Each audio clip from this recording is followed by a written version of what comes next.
بسم الله الرحمن الرحيم الحمد لله وكفى والصلاة والسلام على الحبيب المصطفى صلى الله عليه وعلى آله وسلم تسليما كثيرا إن الله وملائكته يصلون على النبي يا أيها الذين آمنوا صلوا عليه وسلموا تسليما رب اشرح لي صدري ويسر لي أمري واحلل عقدة من لساني يفقه قولي إخواني أخواتي أبنائي بناتي أصدقائي صديقاتي أعدائي عدواتي mes ennemis السلام عليكم ورحمة الله وبركاته vous tous les musulmans quel que soit le niveau de gentillesse ou de méchanceté de bonté ou de autre chose je vous aime en Allah subhanahu wa ta'ala quelle que soit l'animosité je vous aime en Allah subhanahu wa ta'ala quelles que soient les injustices que vous avez parfois envers moi je vous aime en Allah subhanahu wa ta'ala et c'est pas dans l'optique de dire tu me frappes ici je te donne ici.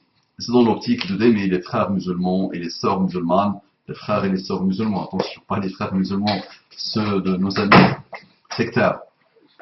On doit s'aimer en Allah subhanahu wa ta'ala, je dois vous aimer, vous devez m'aimer en Allah subhanahu wa ta'ala et nous devons avancer dans le respect, la joie et la bonne humeur. Nous avons deux choses, Razan, ya Razan, intaliqi, safi, sallama, utruki Razan, intaliqi Razan, yallah. Nous avons avec nous Mariam, mashallah, qui est très concentrée. Razan ne peut pas encore se concentrer, mais Mariam se concentre au maximum, mashallah. تفضلي مريم قولي السلام عليكم ورحمة الله وبركاته. تعالي. السلام عليكم ورحمة الله وبركاته. اجلسي. Donc Mariam est là. Razan aussi, تفضلي Razan, ya marhaban. Elle est là, تفضلي Razan, ya marhaban, ya marhaban. Vous l'avez vu ou pas? Elle, c'est autre chose, mashallah. Attention, danger. Attention. انطلق. Salama aussi, mashallah, veut venir écouter le rappel. Ta'ali Salama, ta'ali. Elle n'est pas contente du tout, mashallah. Vraiment, elle se voit sur son visage. Elle est là.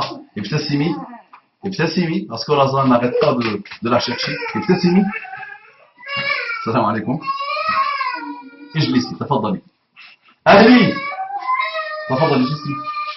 Donc, bismillah, on va lancer, inshallah. Une sœur me dit, salam alaikum. Ah, je n'ai pas encore dit quelque chose à mes amis non musulmans. Bonjour mes frères et sœurs non musulmans, bonsoir, bon appétit. Bon ce que vous voulez mes frères et sœurs. Razan ta'ali. Razan.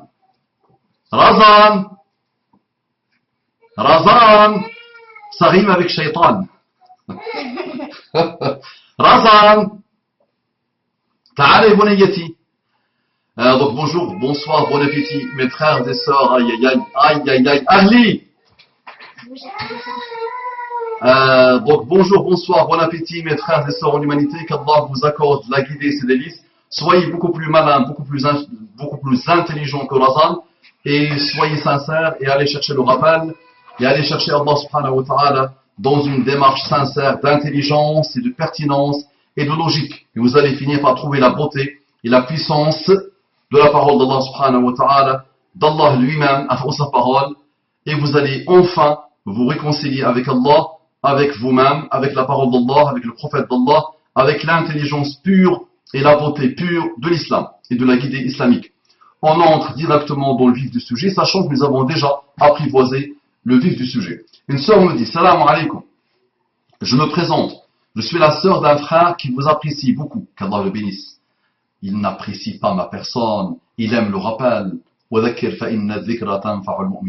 Rappel, car le rappel profite aux croyants. C'est quelqu'un d'un niveau très élevé, ton frère. Masha'Allah, moi je ne suis qu'un petit outil, alhamdulillah. Et sachez que chacun de vous doit faire le rappel, doit avancer dans le rappel. Naam. À qui vous lui avez fait plusieurs rappels au sujet de différents sujets, alhamdulillah. Il vous remercie de ces rappels qui lui ont fait beaucoup de bien, alhamdulillah. Il est en train d'appliquer à la lettre ce que vous lui avez dit, alhamdulillah. Voilà, il faut qu'il développe après. Chacun développe en fonction de sa situation, en fonction de son évolution, en fonction de son cheminement. On essaie de donner quelques pistes et qu'Allah subhanahu wa ta'ala facilite à chacun. Et vous savez, ad-din al-nasiha, la religion et le conseil. C'est un hadith clair, la religion et le conseil. Donc, on doit donner des conseils à nos frères et à nos sœurs, et on doit accepter les conseils de nos frères et de nos sœurs. Il vous remercie de ces rappels qui lui ont fait beaucoup de bien. Il est en train d'appliquer à la lettre ce que vous lui avez dit. Voilà, si je viens vous parler, c'est que j'ai un problème. Je pense que vous êtes la meilleure personne pour me conseiller. Mais non, ça c'est ta gentillesse et ta bonté et ce que ton frère t'a dit de moi. Mais jazakallahu kulla khair, ça, je suis honoré de ça et qu'Allah subhanahu wa ta'ala nous réunisse tous dans le Firdaus, dans un amour infini, alhamdulillah, dans des trésors infinis d'apaisement, de respect, d'amour, de fraternité, d'affection. Là, voilà. Donc ça, cette chose-là, machallah, ils vont dire, ah, mais je te rappelle, tu avais dit que toi, cette chose, tu as appris ta sœur une chose. Tu vois, ils vont faire un cinéma sur ça. Quelques ennemis sectaires, parfois musulmans, parfois non musulmans. Donc, il y a un marhaban de Razan. Je compte à Dalik. Salam. Wa khalik salam. Wa khalik salam. Ah, donc là, il faut lui dire, je compte à Dalik. Qui s'est comporté pas bien avec toi? Qui a été injuste envers toi? Il va dire, salama, et c'est tout. Je lui dis, oh, salama. Oh, salama. Laisse-la. Ramène Mariam, s'il te plaît. C'est bien d'écouter le rappel. Arrête Mariam. تفضلي رزان va faire le rappel avec nous inchallah بكل فرح. تفضلي مريم عيط مريم الله يجزيك. بسم الله, on lance. Voilà, donc actuellement en terminale ES, je passe mon bac cette année inchallah. Cela fait 2 ans que je porte le hijab et que je me suis mise à pratiquer alhamdulillah. Et cela n'est pas passé inaperçu et encore moins à l'école. Donc, jusqu'à preuve du contraire, le hijab est interdit dans l'école dite laïque. Tu es au lycée, jusqu'à preuve du contraire, le lycée français laïque, très tolérant, très ouvert, a interdit depuis Jacques Chirac le hijab, tout ce qui a un lien avec l'islam et les musulmans, d'accord, dans le lycée. Donc je ne vois pas il est où le problème, puisque normalement, théoriquement, tu ne portes pas le hijab dans le lycée. Donc soit tu étudies par correspondance, puisque tu es une femme soumise à ton père ou à ton frère, tu dois encore être plus soumise que ça au bon vouloir des athées qui veulent ton intérêt, des laïcards qui veulent ton intérêt et qui t'interdisent l'école française, n'est-ce pas? Donc normalement, il y a quelques années déjà, il y a des femmes qui se sont soit ils ont quitté le circuit scolaire malheureusement, donc on les a encore rendues plus soumises, plus analphabètes, plus ignorantes.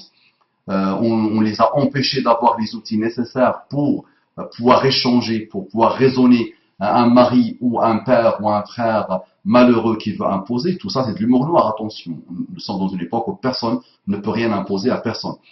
Donc voilà, la trouvaille des athées laïcards, très tolérants en plus, très gentils, qui aiment la femme, quelle qu'elle soit, c'est de vous exclure du système scolaire. Donc il y a des femmes qui ont choisi, très bien, il y a des femmes qui ont choisi, j'ai appelé Mariam, finalement je me trouve avec Razan, machallah, qui n'est pas contente. Donc il y a des femmes qui ont choisi des sœurs, des petites filles de 11, 12, 13, 14 ans, 15 ans, parce qu'à l'âge de la puberté, normalement, la femme musulmane doit être pudique, et l'homme musulman aussi doit être pudique. La femme musulmane a une manière de s'habiller, donc il y a une partie des sœurs qu'on a exclues, ok, se sont exclues elles-mêmes du circuit scolaire. Il y a d'autres qui se sont inscrites dans des écoles dites musulmanes, islamiques, et il y a d'autres qui sont inscrites dans le CNAD, dans des cours par correspondance. Voilà, donc il y a toi. Toi, tu es une espèce qui est dans l'école française. Je ne pense pas qu'ils vont te laisser entrer avec ton hijab. Normalement, ils savent, c'est sacré, c'est une divinité pour eux. C'est vraiment une raison d'être pour t'empêcher d'entrer dans l'école avec ton hijab. Aujourd'hui même, ils cherchent à empêcher les robes, tout ce qui est pudique, qu'ils ne veulent pas entendre parler de lui. D'accord? Donc, j'ai pas bien compris, mais on se comprend peut-être.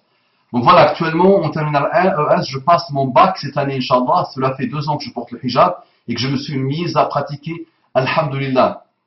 Et cela n'est pas passé inaperçu, et encore moins à l'école. Donc, avant, tu ne pratiquais pas, avant. Qu'est-ce qui se passe? D'accord, c'est de pratiquer ou pas, pratiquant musulman pratiquant ou pas, c'est bon, on doit arrêter avec ça. Tu peux dire, je faisais des péchés, j'ai grandi dans une famille dite musulmane, qui n'a rien à voir avec l'islam peut-être, j'étais loin, très bien, Allah m'a guidé, alhamdulillah, mais pratiquer et pas pratiquer, c'est quand même bizarroïde ça. Mais on se comprend aussi. je dois toujours donner des pistes, il faut il faut élever le niveau, d'accord, s'il vous plaît. Élevons le niveau. Et arrêtons avec des choses bizarres. Je suis pratiquant, je suis musulman pratiquant, je ne suis pas musulman pratiquant. Moi je pratique et toi tu pratiques pas. Très bien, ça c'est bizarre. Soit musulman, soit kafir. Pourquoi pas? Mujrim, mu'min. Il y a des choses qu'Allah a choisies dans le Coran.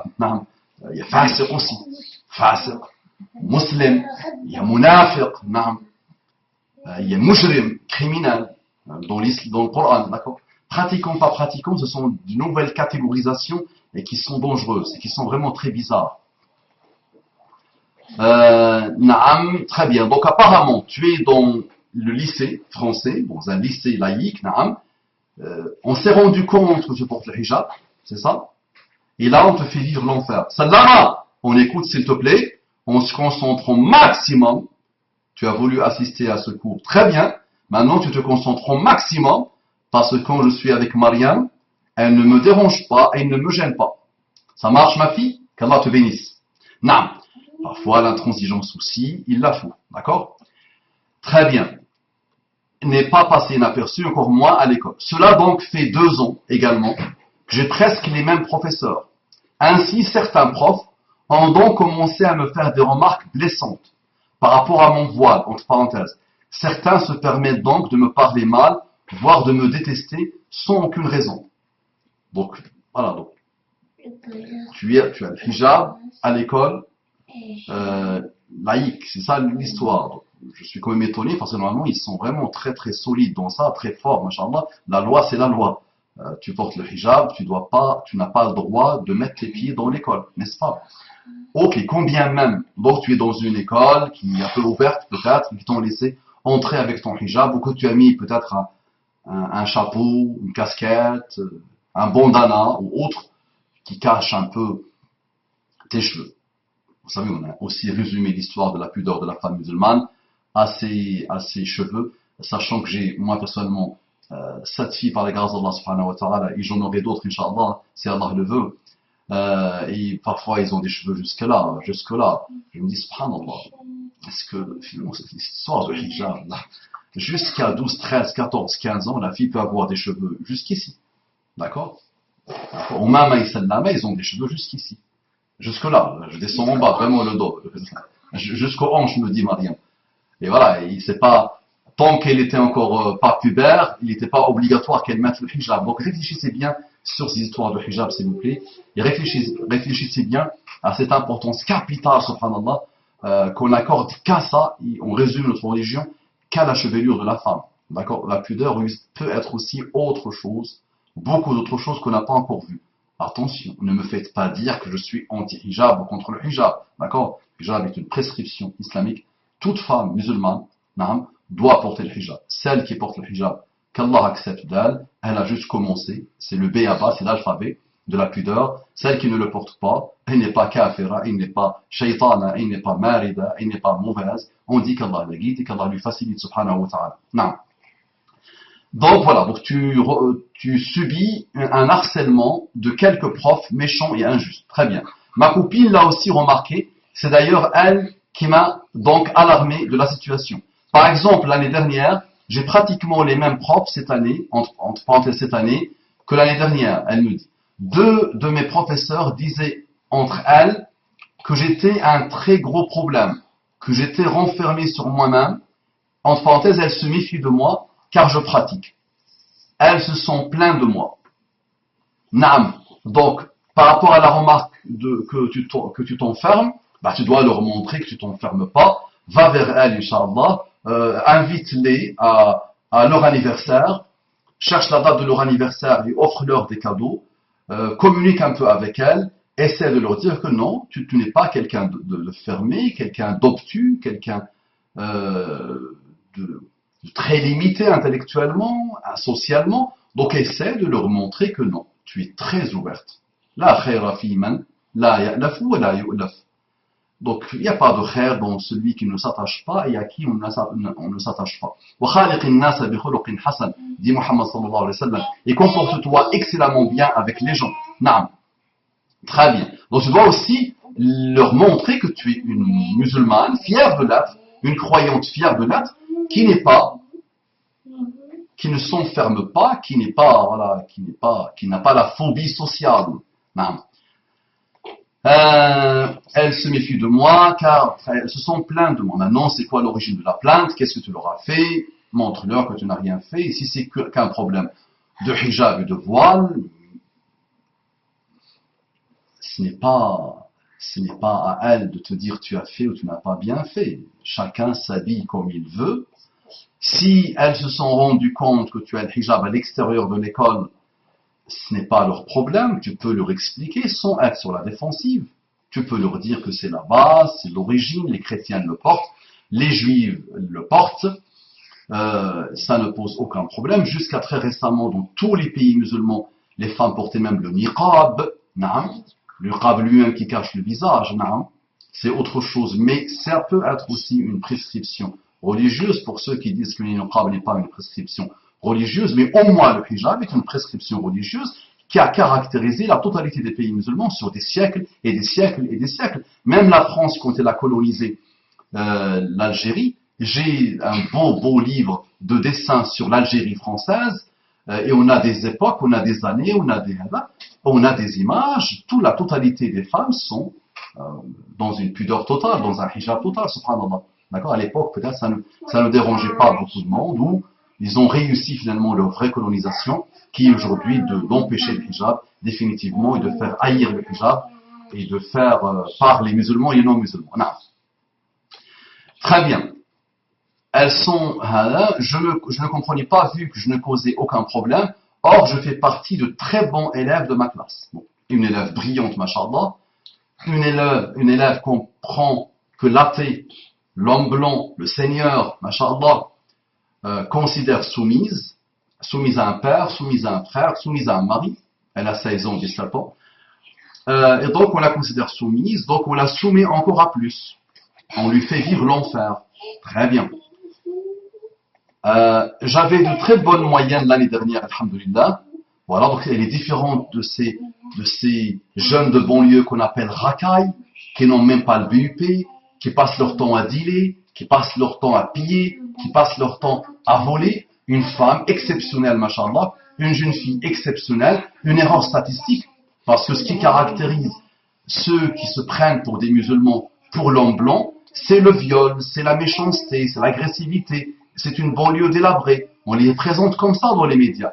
Et aujourd'hui, subhanallah, on a une fille exceptionnelle qui sort du lot, qui peut faire demain Sciences Po, qui peut ramener une nouvelle manière de voir la politique, qui peut apporter quelque chose à son pays, à sa citoyenneté, au monde même, qui peut faire polytechnique demain, qui peut être une grande médecin, qui sauvera des âmes, qui sauvera des personnes.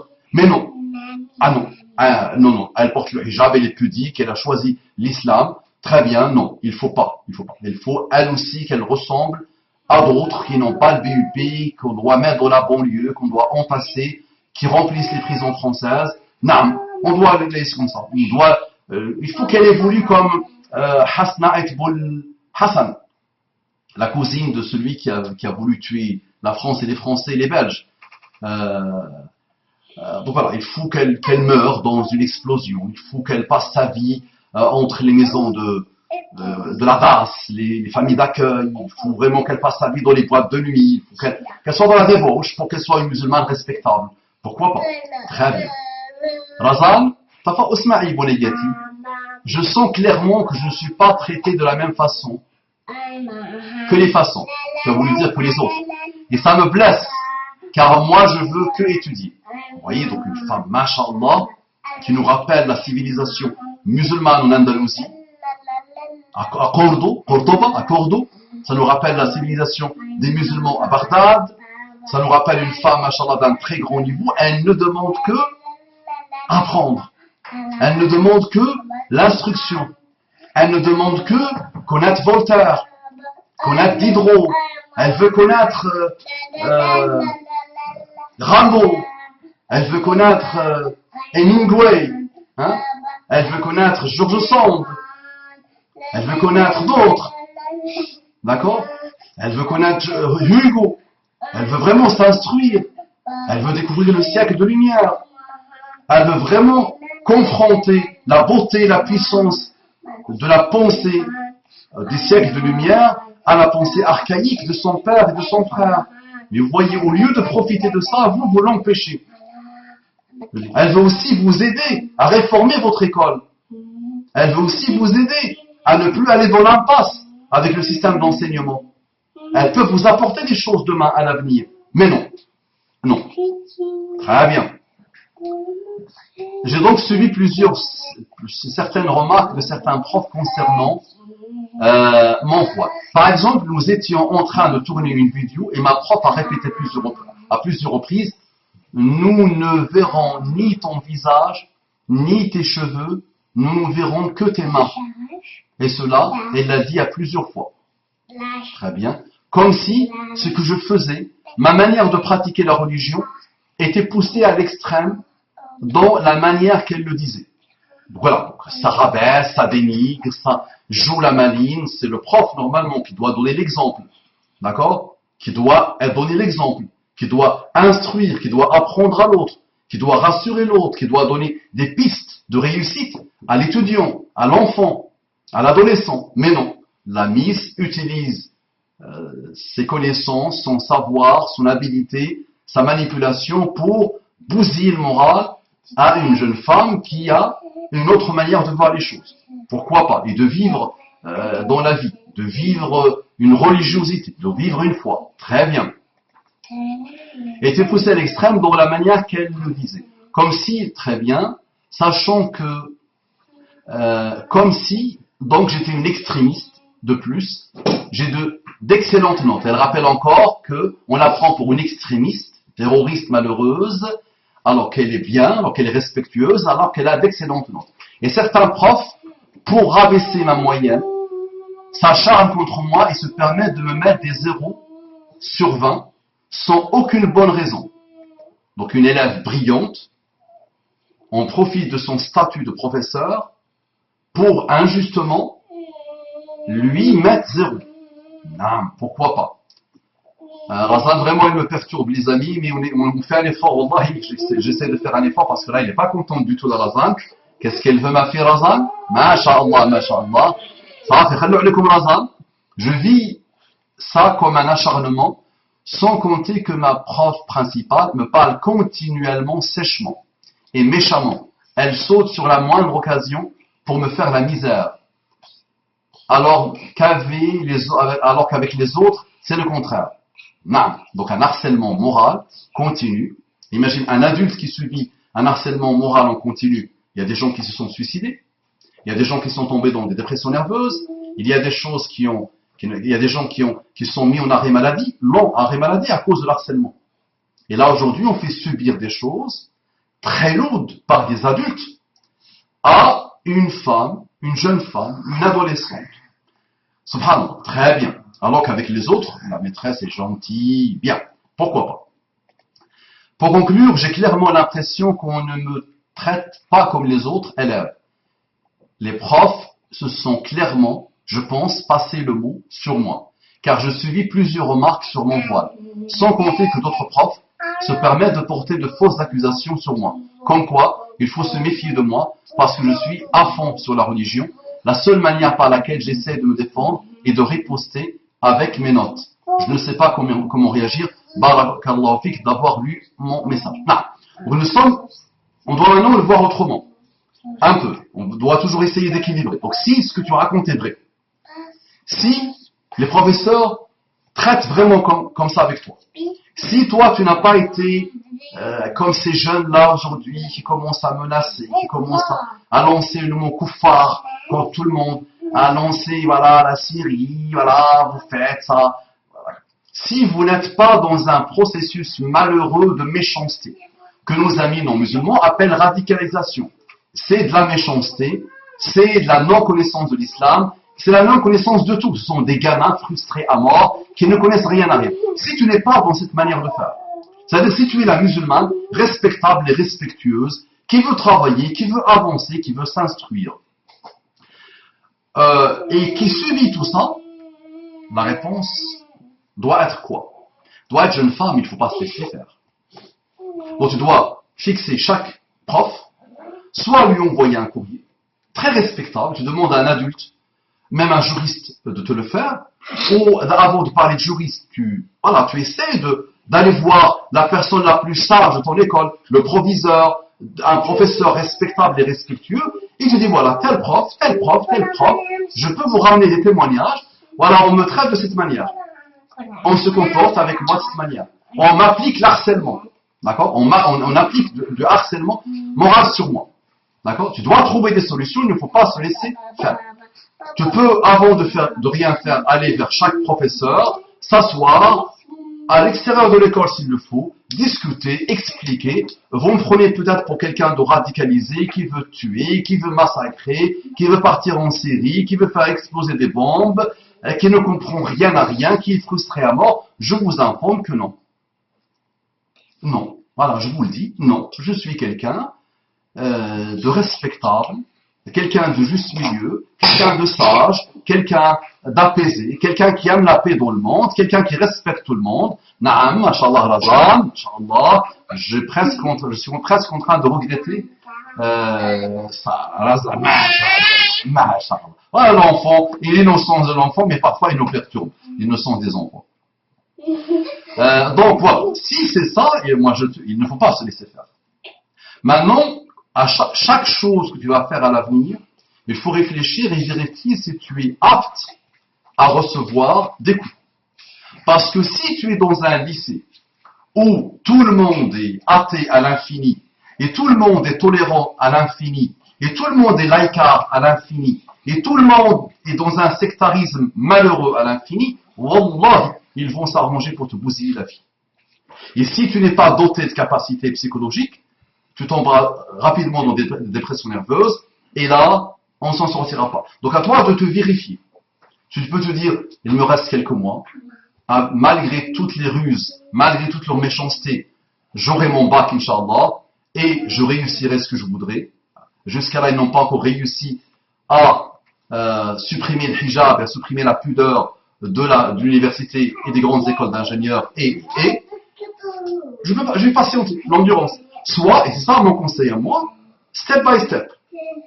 Tu essaies de comprendre, tu essaies de t'expliquer, tu essaies de prendre des témoignages, tu essaies de choisir le proviseur s'il est apaisé, s'il est juste, et d'aller vraiment vers lui. S'il ne fait rien, tu contactes le rectorat, l'académie, tu peux te faire défendre par des structures, machallah, des associations contre l'islamophobie, d'accord? Tu peux faire appel à pas mal de structures qui vont t'aider, musulmans et non-musulmans, attention. Tu peux faire appel à des musulmans et à des non-musulmans. Et il y a beaucoup de non-musulmans qui ne peuvent pas supporter ce que tu subis dans ton école. C'est du harcèlement moral, c'est de la méchanceté gratuite. D'accord? Maintenant, je rappelle quand même que, normalement, je suis quand même étonné de la situation, parce que, avec ton hijab sur la tête, tu n'entres pas dans l'école française. C'est comme ça. C'est bien, c'est mauvais, on a déjà expliqué, on a déjà, depuis le début, depuis l'époque de Jacques Chirac, subhanallah, les musulmans ont essayé d'expliquer que c'est très dangereux. La fameuse commission Stasi de Jacques Chirac, depuis même l'époque où Bayrou lançait sa circulaire, c'est très ancien l'histoire, attention, pour interdire le hijab, des musulmans expliquaient que c'est méchant, que c'est injuste, que c'est mauvais, que ça ne servira à rien, que ça causera beaucoup de problèmes, ça causera beaucoup de choses mauvaises, de frustration. Donc tout ça, c'est utilisé aujourd'hui par des gens frustrés qui veulent tuer, qui veulent massacrer, en présentant la femme musulmane comme quelqu'un qui subit l'injustice laïcard, l'injustice athée. Voilà, beaucoup de monde, aujourd'hui, ont vu leurs sœurs, leurs filles exclues du système scolaire, ou subir des choses mauvaises, vraiment, parce que la femme veut être pudique. Tu lui dis non. Et c'est lourd pour elle. Est-ce que ça, tu ne l'as jamais analysé? La fille a presque 14 ans. Elle est autonome et responsable. Elle te dit, je veux porter le hijab. Elle a 15 ans. Tu lui dis non, ben elle va le porter. Un jour, ça va la déranger, ça va la perturber, elle l'enlève. Mais laisse-la, libre. Donc voilà, celui qui a fait ces lois, malheureusement, il n'a pas réfléchi. On connaît la vraie raison de ce type de loi. On les connaît parfaitement bien. Non. Mais ça ne marche pas, attention. Ce sont des lois qui ne marchent pas. Qui créent la frustration, qui créent la haine, qui créent des clivages, qui créent des problèmes, d'accord? Et qui excluent encore la femme. Et qui la perturbent encore et encore et encore. Non. et qui posent problème vraiment. Ces lois vont finir par être mises en cause, attention. Grâce à toi, madame, grâce à tes enfants, grâce à d'autres sœurs, grâce aux musulmans et aux non-musulmans, ce type de loi, c'est pas un Coran, c'est pas une révélation, d'accord? Ça va être remis en cause un jour ou l'autre. Et même la révélation elle-même, Allah nous demande de réfléchir par rapport à la révélation. Pas la remettre en cause, réfléchir, analyser, tirer des choses qui nous sont utiles pour chaque génération, pour chaque époque. Non. Donc là, il y a des choses à faire, il ne faut pas se laisser faire, step by step. Tu les testes une par une, tu te concertes avec ta famille, tu te concertes avec des gens sages de ta famille, tu commences à récupérer des témoignages, tu commences à prendre les devoirs et les examens dans lesquels on t'a mis 0. Tu demandes à d'autres professeurs, je pourrais te les trouver, et tu pourras les trouver, de noter ces hadiths, et tu blindes un dossier, mais tu dois toujours vérifier est-ce que tu es capable de supporter le tsunami qui va être lancé. Surtout si la majorité des membres de ce lycée sont des extrémistes laïcards, ou des extrémistes athées, ou des extrémistes matérialistes. Là, wallahi, ils vont te faire regretter ta venue sur terre. Mais ils vont attention, ça peut te broyer. D'accord? Donc je reste à ta disposition, à la disposition de ton frère, si vous voulez qu'on échange oralement autour de ces problématiques. Qu'Allah vous facilite, il ne faut pas se laisser faire, il y a des lois. Nous respectons la loi, alhamdoulilah. Oui, on respecte la loi, mais on utilise aussi la loi, on fait appel à la loi, toujours, pour nous défendre, pour nos droits, pour nous faire respecter, pour empêcher toute forme de discrimination, de phobie, de méchanceté gratuite et inutile. D'accord? On a besoin de toi, va là où il faut, Inch'Allah, au niveau des études. Vise loin, Allah yajazik. Vise les plus belles études. Ça, c'est aussi un jihad. Ça marche? Assalamu alaikum wa rahmatullahi wa barakatuh.